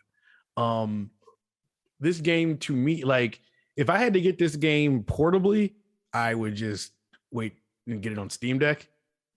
That way, even if I didn't want to play it portably, I could just plug it into, like, I feel like Steam Deck will have better resolution than the Switch does now.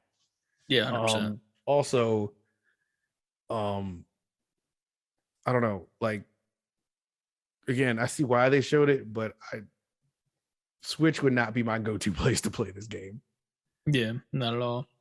I'd be curious to see why someone would choose the Switch if they aren't in the situation of not having a PlayStation or a PC or somewhere else to pick it. Like it's, I don't know. The enemy at the end is weird looking because it doesn't look Eggman-esque at all. But then there's also like a floating little character on the side that looks like she has like Karen hair. But there was a true. And they say that's some enemy in this game, but there also in one of the previous trailers for this, you run by some ship or some kind of base on that little empty planet, and it has a bunch of Eggman symbols on it. So there's some part of him in this game. Yeah, I don't know what part they're gonna plays. do they're gonna do like a Breath of the Wild type situation, or like Zelda, where it's like it's a different version, like alternate universe of Eggman, or instead of it being like straight up, oh, this is Ganon, like you play him in Smash Brothers or whatever. It's like this is the giant dog version of Ganon, and here he is, but it's future Eggman, blah blah blah bullshit, you know. I think this game is another example of like Switch is showing its age, man. It's getting to the point where it's like, all right. I mean, I know they probably are working on it behind closed doors, but it's like, you know, Nintendo just does their own thing anyway. But we're getting to a point where like games are starting to not look impressive coming from you guys anymore. Unless it's Nintendo, unless it's a Mario or a Zelda or something where they put their Nintendo magic on it. But if like this third party Switch presentation, third parties, I'm sure, are getting kind of frustrated with them in a way, or because they're probably like, all right, man, like we have Like, all what this the hell? horsepower, but you're Yeah. making us cram these games into your system. Yeah. Next up, this next game, I was pleasantly surprised by. I'm not even gonna lie. The Disney thing. Yeah, Disney Dreamlight Valley, which is coming early access September 6th. It's pretty much Sims straight up. Like they kind of confirmed that in this version of it, because before it was kind of up in the air of what the specifics of it was. It wasn't like this is directly this. It's just this is a Disney game that looks like The Sims, and now it like kind of confirms that. But there's more gameplay elements that they're showing here that are showing more of a story where a lot of these characters are losing their memories of who they are, so you have to restore that by doing tasks around the map and building up this village, and like very much building it in a Sims like fashion, but also going to different worlds and stuff and meeting different characters, kind of Animal Crossing style. You can also make your own person and take pictures and selfies with all these characters and like pretty much become friends with them. There's cooking simulators with Remy from Ratatouille, different outfits. I did notice that, yeah. There's so much you can do in this, and it's very good looking. As a person who doesn't really like Sims type games, this is interesting to me, and I like the look of it. And with the added aspect of doing all the Disney characters and getting their memories back, it makes me more interested of actually getting into it. They definitely added a layer of depth to it that wasn't there the last time they showed it. Because in theory, this could have just been straight up Sims and people would have still bought it and it would have sold extremely well. But like adding that depth to it, I think really it interests more than just the average Sims fan, because now I'm interested in it and I'm like, I kind of want to play this. Right. But yeah. Next up, enters early access on September 6th. Okay. Next up, I am so excited for this game. What was next? Live Alive. Yeah, man. I meant to download this demo and forgot because I wanted to download the demo, play it, and then talk about it. Yeah. I didn't do it. I forgot to get it too, but I just love. I've been waiting for this. It looks so much fun. It reminds me a lot of the Dragon Ball Z games that I bring up way too much on this podcast, but like a better version of it. It looks so cool. Live Alive. Oh God. It does. I think I have that on my fantasy league pick too. So hopefully that does do well. Oh, this comes out soon. Yeah. July 22nd it releases. Yeah. We got less than a month now.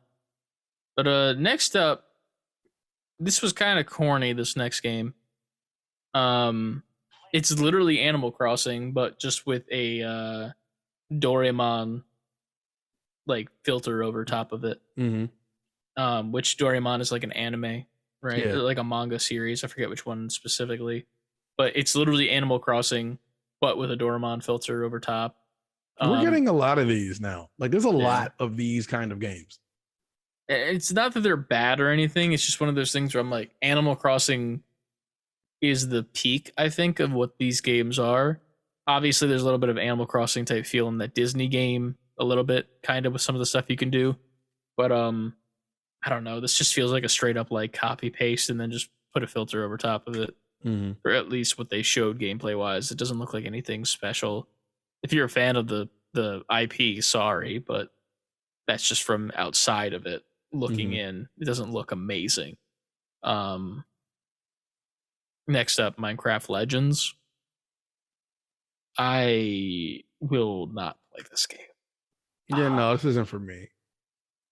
I'm sure it's for someone, but it ain't for me. This literally, it looks like they took the charm out of Minecraft Dungeons from this for me. Like you're on your horse the whole entire time. It looks like I've not seen a single clip of gameplay where you're not on the horse, which I don't like.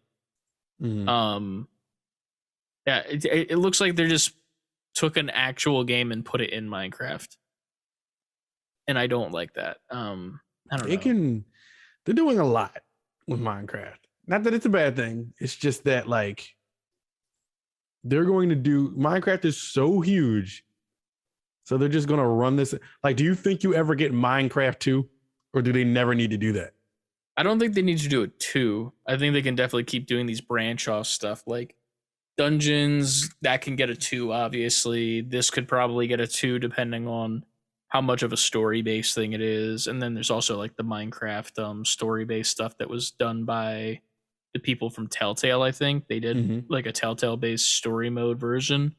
I could see them doing like 2s and like sequels of that, but like Minecraft itself I think will always stay the same and just keep updating like a Fortnite.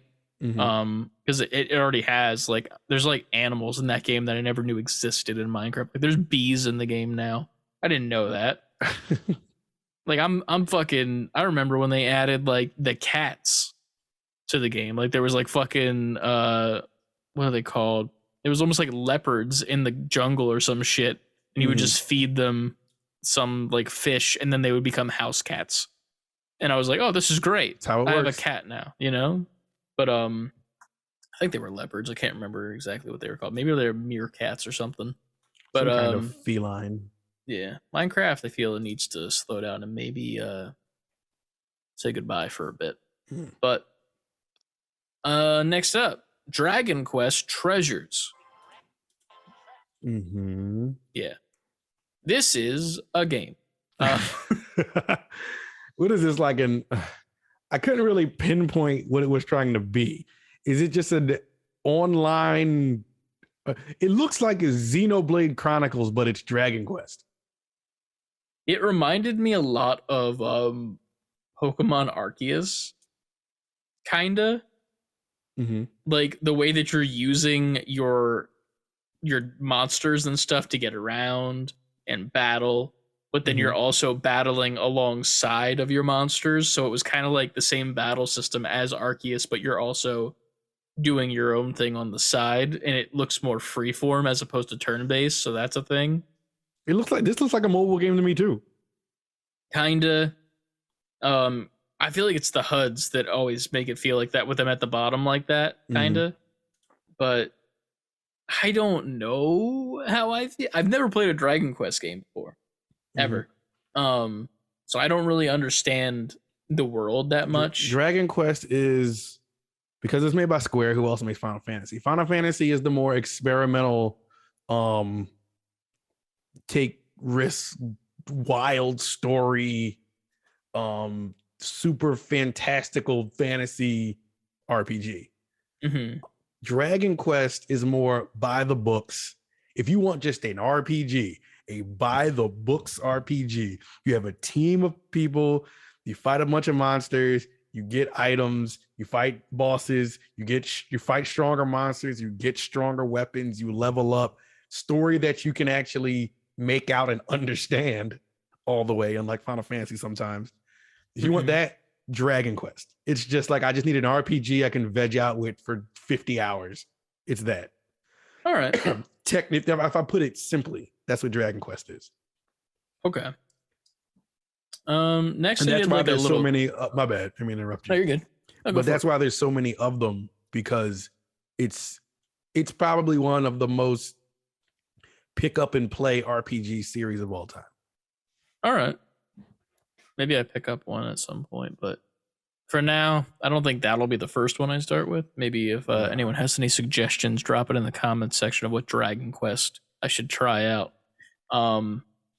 After the Dragon Quest, though, they did show like a quick, like, here comes a bunch of stuff segment.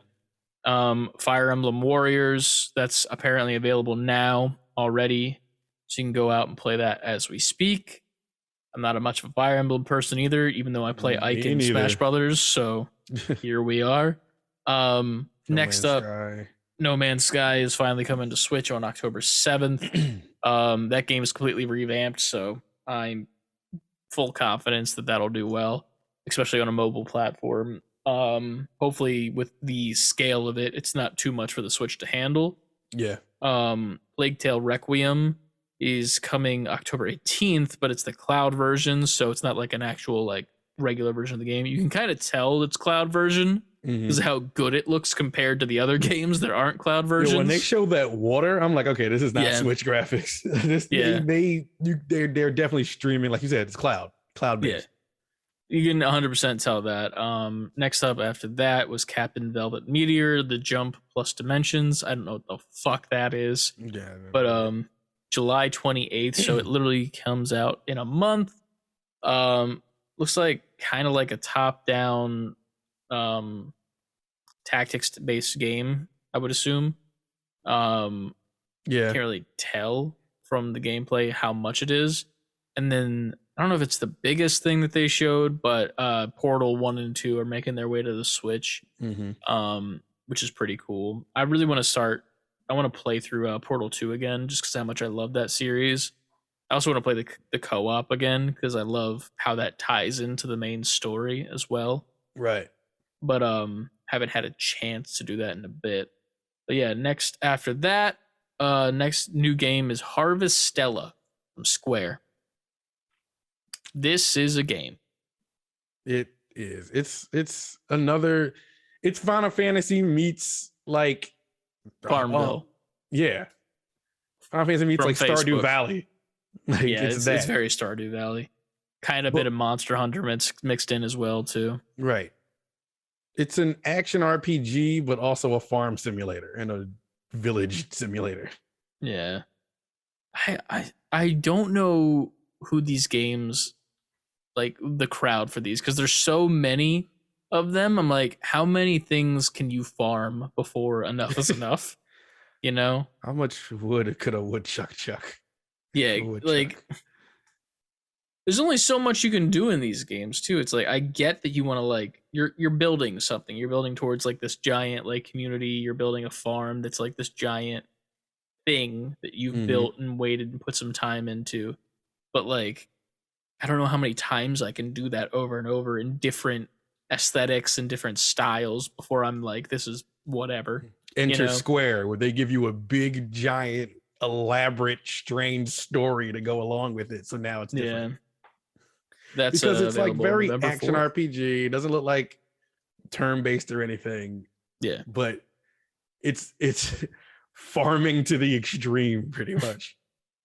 Do you like farming? How about doing it more? And also fighting big monsters, kinda. Ridiculous monsters and Final Fantasy stuff on top of it. Yeah.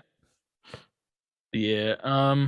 Yet another game I don't think I'll be playing personally, but the release date was shown of November 4th, so that's coming. And then the big go home big seller is the Persona collection coming to Switch of 3, 4, and 5.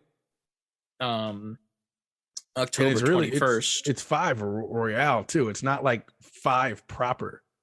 Yeah. Which is, what does that mean? I'm trying to remember 5 Royal. I'm sorry. I'm trying to remember what the difference was between Persona 5 Standard and Persona 5 Royal. But I know it's not Persona 5 like the main Persona 5. I thought it would be like the DLC added on top of the main game. I forgot what the difference I could be wrong. Is. I've never played a Persona, but I know at least the guys from Haptic, those guys love the Persona games so much. And I've always wanted to give at least 5 a try, because I liked the aesthetic of that one a little bit more than what 4 and 3 are showing right now. But maybe I'll pick up this to try out 5 and see how I like it. But I'm not in a rush to at any point. We'll see what happens though. But October 21st is for the Persona 5 Royale, and then 4 and 3. Both of those are just listed as coming soon, so there's no actual official release date for them yet. But yeah, I don't. Wait, I'm sorry. I'm reading this. Maybe Persona 5 Royal is the same game with just additions to it. I could be completely wrong. I thought, but didn't Persona 5 come out with a game that wasn't Persona-esque? It was more like Dynasty Warriors gamer, something like that. Persona. Because if it says there's new features, gameplay adjustments, and quality of life improvements, as well as a smaller, more general alterations to Persona 5. So I'm sorry, I think I'm wrong. I do not know. But Persona 5 Strikers is what I was thinking about, which is an action role-playing game. It's not the same as Persona 5. I'm sorry. So Persona 5 Royal. Sorry, listeners. There you go. I do want to play Persona 4 because I've heard nothing but great things about Persona 4. I just never wanted to like go play it on a console. So now that it's on something portable, maybe I'll jump into that. All right. Yeah, it was Nintendo. They showed us a bunch of stuff that I don't think either of us are super excited for. My main one was Blanc. That was the one that gave me the most interest just because of how cute it looked, and I'd like to play that co-op, and I think it'd be fun. But Mario Rabbids, I like that look too. I think I'm not jumping to play any of these. Like Live Alive, whatever. And I guess Sonic, but we already knew that. That was but you weren't playing it on Switch though. Yeah, I'm not playing that on Switch. So yeah, I don't know. Persona 4 and Live Alive. That's pretty much it for me. Couple of quick news stories just to round it out because we have no questions this week. But we had a couple of things shown off additionally. High on Life launches October 25th. I don't know if we got that official launch date back on the original talk about it, but now it's officially coming out 25th. Justin Roiland did like a little video walkthrough over on YouTube in the past week, giving more details about it. So that's a nice video to watch if you'd like to hear more about High on Life, because it's a pretty good watch. And then also Gotham Knights put out a trailer for Robin. Oh yeah, I didn't notice that happened. I am not a fan because they've done it again, and it looks like they've given another Bat family member fucking superpowers for their mobility. Listen, man, they got to get around that town somehow. Yeah, they do that by literally jumping around, parkouring, and using a grappling hook. That's the way that they do shit. I'm trying to wait till it gets to the section of his actual movement because I saw bits and pieces of it. I didn't even watch it. It looks like he goes like invisible, which I mean could just be a cloaking thing for like him because he's the smart one. This is Tim. This isn't Damien. But it also kind of looks like he's teleporting a bit, like Nightcrawler style, to get around, and I don't like that at all. And it really fucking pisses me off. That they're doing these like stupid, dumb things to help them get around for no reason. Like, we don't need to give them powers. They have ways to get around. Just do that. We don't need to change the way who they are for these games. There were a couple different skin options that were shown, like outfits and whatnot. His fighting style is pretty neat because he uses a bow staff. I like it. I don't know. I really hope this game is good because if not, I'm depressed. So, all right, the getting around part, if we want to talk about like it not staying faithful to what the canon is, then yeah, I agree with you. They didn't, this isn't how it's supposed to be.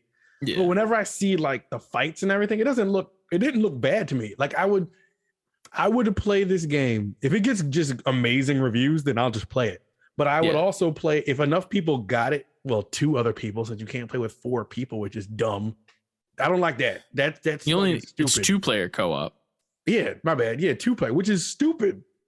Yeah, but whatever. Never mind. That kind of takes my point away. I was about to say if other people get it, I'll play it. But it's just I will be getting it. So I guess we'll play it then. Yeah. I didn't think you were after how you said you felt about it.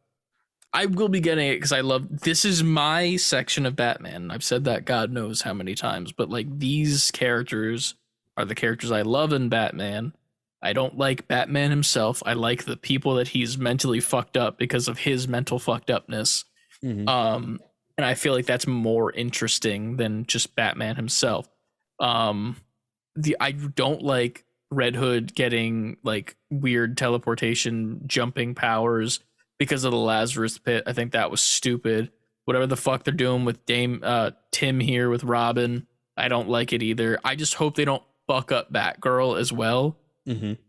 Like Nightwing already has a Fortnite glider. Yeah, he does. To get around. Like that's already annoying as fuck, but I can at least deal with it because it's a gadget, you know? At least it's like in the same vein as like, oh yeah, Batman built this glider to get around because in case his cape didn't work one night. You can make it work in your head of how he could acquire that glider. Like, as opposed to, Red Hood, he like went in the Lazarus pit like he did in the comics, but then he just got like superpowers, like he got superpowers now and he uses those on top of the guns to murder people. Like, no, that's not what it is. They shoehorned this extra shit in because they were too lazy to have them maneuver through the city normally. See, the funny thing is too, like they could literally just fucking have it that there's a motorcycle that Red Hood rides around. But then how would he get through the air? Gets around. He doesn't need to. That character doesn't go through the air. But that's what you do. But they probably made this game in a way where you need to be able to get to rooftops quickly. You have a grappling hook to get onto roofs, but you can't swing from like area to area because Red Hood doesn't do that. And if you're gonna do that, you have to jump. And if you miss, get fucked. But to get around like fast around the city, motorcycle. Now I say all of this. The reason I keep saying it, like maybe they want it, is because it seems like they were trying to make a Spider-Man. Yeah. And I don't think they did. Or people are used to the Arkham games and they wanted everyone to be able to traverse the city similarly. Or at the same pace. Everyone can, though. That's the thing. They can. Just use the grappling hook, dude. It's Batman. Then what do you think they do in the comics? They jump off fucking buildings and they're like, whoopsie daisies, and then they fucking grappling hook themselves and save themselves. Like Nightwing is a man in spandex in the comics. That's all he is. And then he just fucking jumps off a building because he's a flying motherfucking Grayson. And then he's just like, oopsies. And then just, and he goes up and then swings to the next spot, jumps off, oopsies, does it again. And he gets where he needs to go. They should have just gave all of them the Fortnite glider at that point. Or a Batman cape. Well, I mean, in theory, Robin could have done that, but they changed his fucking outfit so that he's wearing like a fucking one of those jackets that the piano players wear with the fucking tails, like Bugs Bunny. That's his outfit now. There's a fucking toy of it, and I was like thinking of getting all 4 characters before one, they can't sell guns with figures anymore that are like on retail shelves. So the Red Hood figure, instead of coming with trigger finger hands so you could add your own guns from somewhere else, he comes with finger guns. Literally, they're shaped like this. Wow. So I'm like, don't want that. And then the Nightwing looks terrible. The Robin looks terrible. The Batgirl, her eyes are looking so far this way that I'm like, I don't want it. So now I'm like, you ruined everything. First, you fucking ruin the figures, and then you fucking put them on a Fortnite glider. Damn you, WB Montreal. Yeah. I think that's who makes this. Yeah, it is. It fucking sucks. I hope it's good. I do hope it's good. It initially, before all of that was in play, the moment-to-moment gameplay it looked fun. It looked okay. If you just take away everything you know about these characters. Yeah. They just made it a video. Things that I love about them. They just made it a video game.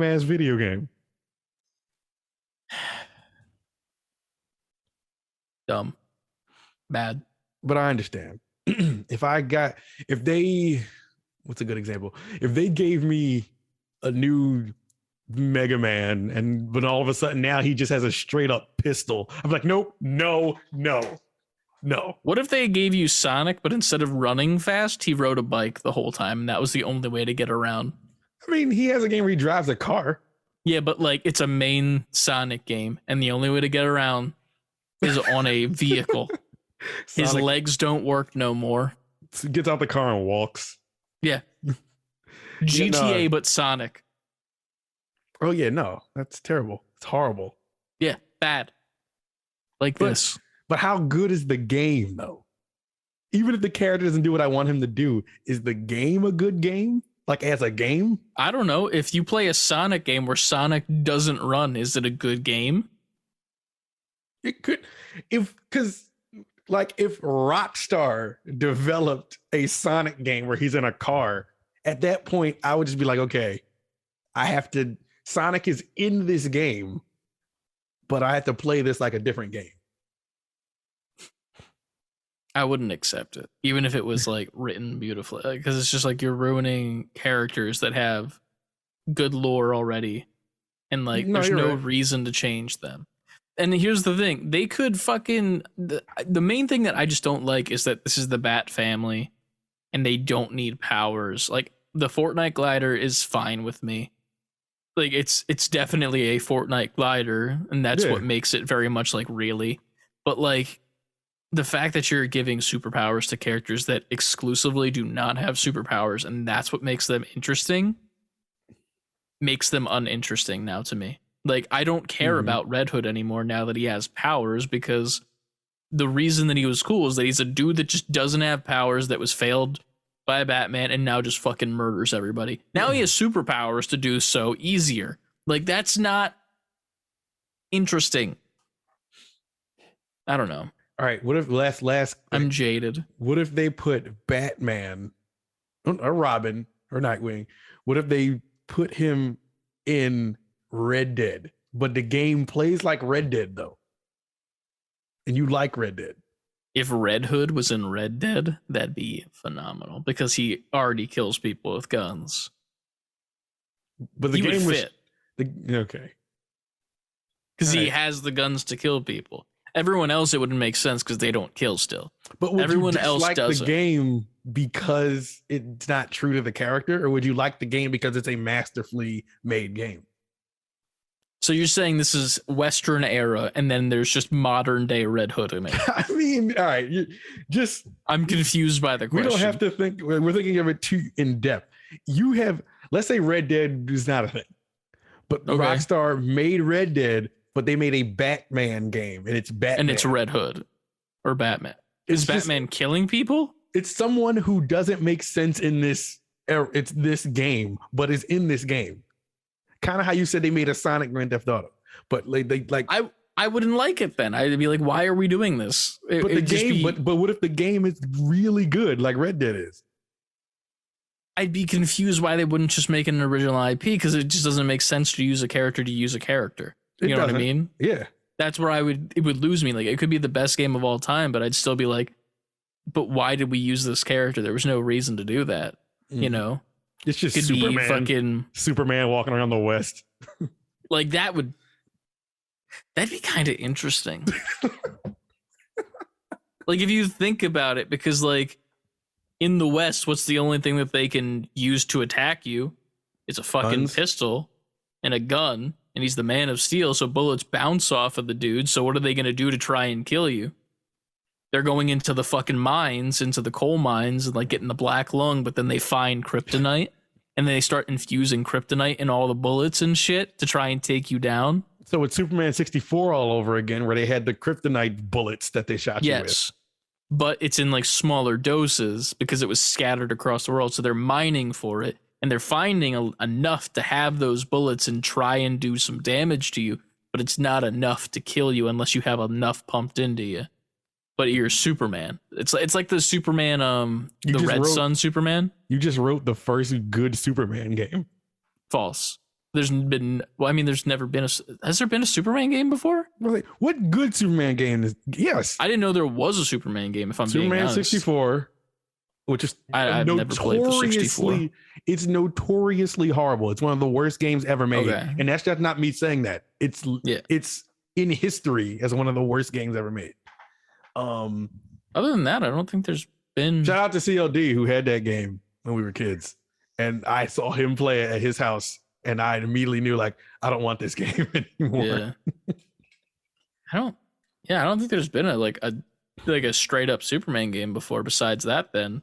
Like where it's actually like in the world, I don't think. Unless there was like one based on that Superman Returns one, maybe. Hold on. With what's his name?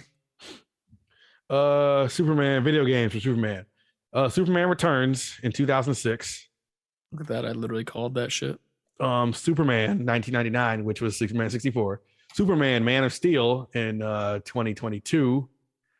Death and Return of Superman in 94. Superman Shadow of Apocalypse in 2002. Superman in Sega for 1992. There were Superman games, none notable. He doesn't have a good game.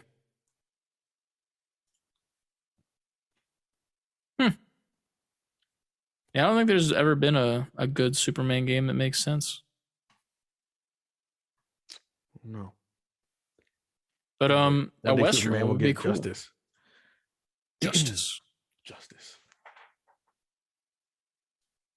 My God. Wait, is Superman 1979 on the Atari looks insanely bad. Oh my God. Does it look bad because it looks old? No, like it's like 4 pixels is Superman. Like legitimately it's like 4 pixels. Is it Superman 64? No, this is the arcade in 1988. Superman 64 is 1999. It's just called Superman. Okay, 1989, Man of Steel, 1992 on the Sega Mega Drive. Death and Return of Superman, 94 on the Super NES. Actually, that one doesn't look bad. It's just like a beat 'em up, like Turtles. Justice League Task Force. Superman from 1999 on N64 doesn't look terrible. Man, that Like, game is bad, dog. It doesn't look terrible though in context for like what it is. Shadow of the Apocalypse for PS2 and Game Boy looks awesome because it's the Justice League version. I never played any of those. Yeah, Shadow of the Apocalypse. Look at that one. I'm looking at it now. Then there's Man of Steel from Xbox, which looks like the terrible Iron Man game that they made alongside of the movie. Yeah, this is when all that was happening, when they were just making movie tie-ins. Yeah, Superman Returns, that's a movie tie-in one. Mortal Kombat versus DC Universe. DC Universe Online, I don't count as a game that exists. Lego does not count. Injustice doesn't count. Fortnite don't count because he's not Superman in the game, but he is Superman, but whatever. And then he's in Suicide Squad as the villain, so there's that. But yeah, man, I don't know. I'd like to see Superman in a situation like that. Superman, you can tell good stories about Superman. You just got to do it the right way, like in a Last of Us type setting.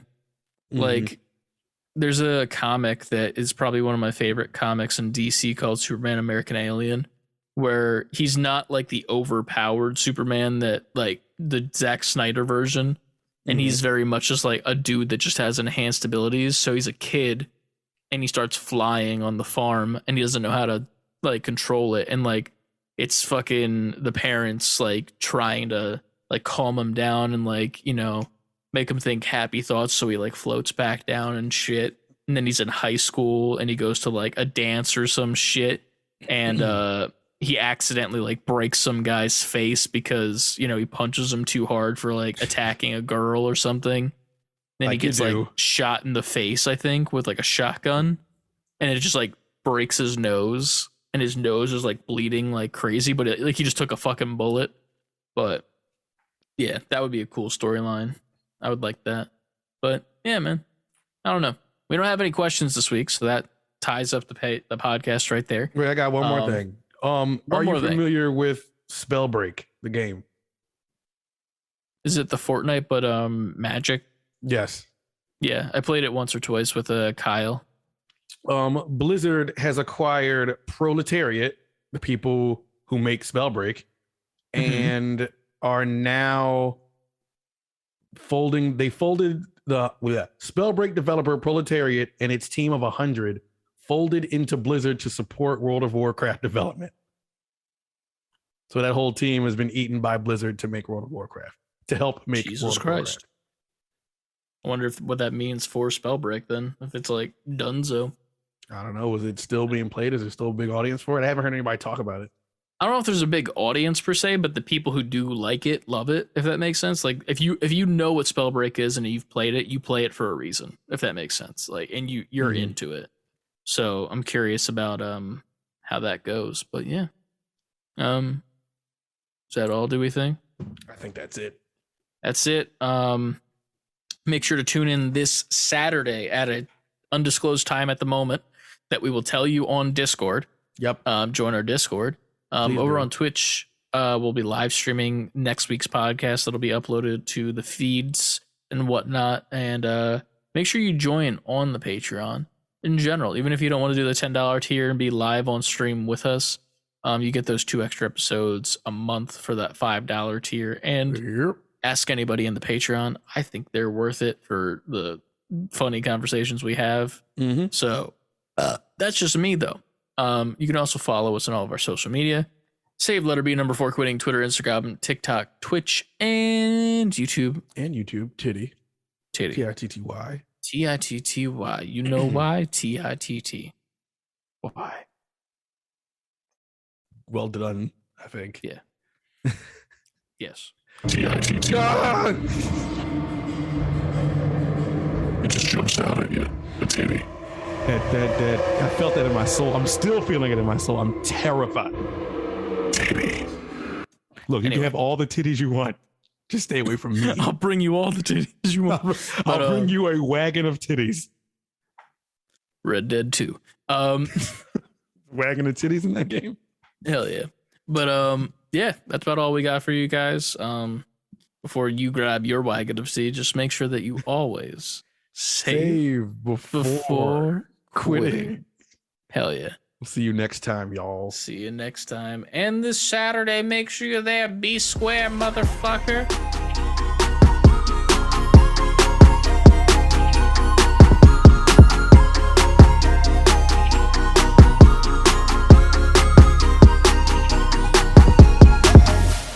That's coming from the squares. You don't want to be square. Yeah, motherfucker. Get your fucking ass there, bitch. Bitch, you fucking motherfucker, bitch. You better be square, bitch. Fuck you. Fuck motherfucker, bitch. Who let this gangster child in here? Bitch, motherfucker, bitch. Where are your parents? I am my parents. Did you eat them and become them? Like, what do you mean you are your parents? Don't question me. Holy shit. That's it for the night. Everybody run. Everybody run. That's the podcast title. Everybody run. Everybody run. Bye, everybody. Bye.